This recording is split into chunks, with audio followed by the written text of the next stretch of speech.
Scripture describes God's benevolence both within the covenant community and outside. Within the covenant community, there are believers and unbelievers. It's assumed from the very beginning of the Old Testament all the way through the New.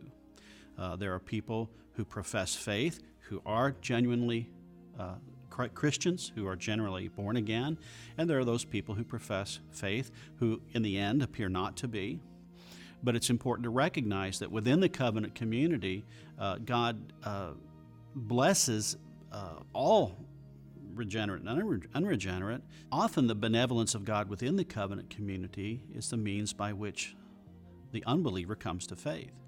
For example, in the covenant community, you have a priority on common relationships, on providing for people in need.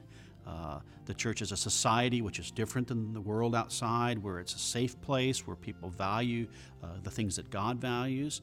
And the unbeliever can benefit from those things just as a believer can. And it's good to remember, those are often the means by which people come to true saving faith.